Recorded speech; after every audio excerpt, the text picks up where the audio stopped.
నా బిడ్డలు మారారు, ఇంకా మారతారు, ఇంకా మారతారు. లోతైన మర్మాలు నా దాసుల ద్వారా నేను తెలియపరుస్తాను, నేను మాట్లాడతాను. ఇంకా వీళ్ళ ద్వారా నాకు మహిమ కలగాలి అని దేవుడు ఇంకా ఆయన దాసుల ద్వారా లోతైన మాటలు పరిశుద్ధాత్మ ద్వారానే దేవుడు తెలియపరుస్తాడు. తెలియపరిచినప్పుడు ఆయన మాటలు మనం తీసుకోవటానికి మన హృదయము, మన చెవులు, మన చూపు దేవుడి వైపే పరిపూర్ణంగా ఉంచాలి, సంపూర్ణంగా ఉండాలి. దేవుణ్ణి నమ్ముకోవాలంటే ఖచ్చితంగా ఒక్కసారి మనిషి తెగించి దేవుళ్ళకు ముందుకు వచ్చామంటే అనేక సార్లు మనం పడిపోతాం. కంపల్సరీ పడిపోతారు. పడిపోని వాళ్ళు ఒక్కరు లేరు, పడిపోతారు, కంపల్సరీ పడిపోతారు. కానీ అక్కడి నుంచే తిరిగి మళ్ళీ లేయాలి, జ్ఞాపకం చేసుకోవాలి, పైకి లేయాలి.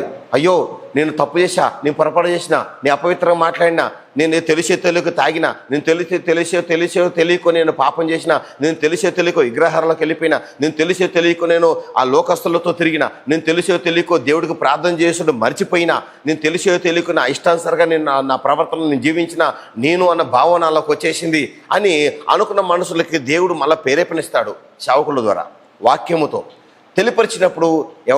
మొదటి స్థితి మన స్థితి ఎలాగుంది? నువ్వెంత ధనవంతురాలు అయినా సరే, ఎంత ధనవంతుడు అయినా సరే మన మొదటి స్థితి మర్చిపోవద్దు. మన ఫస్ట్లో దేవుళ్ళకి వచ్చినప్పుడు మన స్థితి గతి ఎలాగుంది, దేవుళ్ళకి వచ్చినప్పుడు ఇప్పుడు ఎలాగుంది, ఇంకా రాబోయే రోజులలో ఎలాగ ఉండబోతుంది. దేవుడు మనకి ఖచ్చితంగా ప్రతి ఒక్కరికి తీర్పు ఉంటుంది, కానీ తీర్పులో నిలబడు అది కరెక్ట్ కాదు. మీకు చెప్పా ఎన్నోసార్లు, మళ్ళీ చెప్తున్నా. దేవుణ్ణి నమ్ముకున్న వాళ్ళు సేవకులైనా, సేవకురాలైనా, విశ్వాసులైనా, పరిచర్యకులైనా ఎవరైనా సరే తీర్పులో నిలబడకుండా తీర్పు నుంచి దాటిపోవాలి. మనం తీర్పులో నిలబడ్డామంటే లెక్కొప్ప చెప్పాలి దేవుడికి. భూమి మీద నువ్వేం చేశావు, ఏం మాట్లాడావు, ఏం చూసావో, ఏం అనుసరించావో, ఏది పాటించావో, ఏది పాటించలేదో, ఏది దేవుడి మాట నువ్వు తోసివేసి నీ ఇష్టానుసారంగా చేశావో, నీ ఇష్టానుసారంగా నీ కోపంతో, నీ అహంకారంతో, నీ గర్వంతో, నీ కుటుంబంతో, నీ ఆస్తితో, నీ ప్రాణంతో, నీ శరీరంతో ఏదైతే చేసావో అది దేవుడికి లెక్కొప్ప చెప్పాలి. దేవుణ్ణి నమ్ముకున్నప్పుడు నేను ఇంతే అనే మాట రాకూడదు. దేవుణ్ణి నమ్ముకున్నప్పుడు మందిరానికి వచ్చినాక దేవుడి మాటలు వింటున్నప్పుడు నేను అన్న భావం రాకూడదు. నా కోపం ఇంతే, నేను మూర్ఖుణ్ణి ఇంతే, నేను మూర్ఖరాలను ఇంతే, నాకు బీపీ పెరిగిందంటే అట్నే చేస్తా అని మన సొంత మాటలు వాడకూడదు.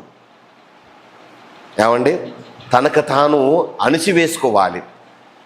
మనం ఎక్కడ నిలబడ్డా సరే, ఎక్కడ మాట్లాడుతున్నా దేవుడు నన్ను చూస్తున్నాడు, దేవుడు నాతో ఉన్నాడు అని ప్రతి ఒక్కరికి భయం కలిగి ఉంటే పరలోకం భక్తి మన మీదకి దిగి వస్తుంది. పరలోక భక్తి మన మీదకి దిగి రావాలంటే ఎప్పటికప్పుడు మనుషులతో మాట్లాడేటప్పుడు, ప్రతి మనుషులతో మాట్లాడేటప్పుడు మన నోటి మాట జాగ్రత్త పెట్టుకోవాలి, నోరు జాగ్రత్త పెట్టుకోవాలి. నోటి మాటతో వచ్చేది అనేక శాపాలు వస్తాయి. నోటి మాట జారిపోయినంటే అనేక మనుషులకి మరణాలు కూడా సంభవిస్తాయి. నోటి మాట జారిపోయినంటే దేవుడు ఉగ్రత కూడా వస్తుంది. నోటి మాట ద్వారానే దేవుడు గద్దింపు కూడా వస్తుంది. గద్దింపు వేరు, ఉగ్రత వేరు దేవుడిది. కీర్తనలు రాసిన 6వ అధ్యాయంలో దేవుడు గద్దింపు వేరు, ఉగ్రత వేరు. ఈ రెండు మనుషుల మీదకి దేవుడు పంపిడు. మన ఇష్టంగా మనమే దేవుడు కలిసి మనం రప్పించుకుంటాం. దేని ద్వారా? నోటి మాట ద్వారా.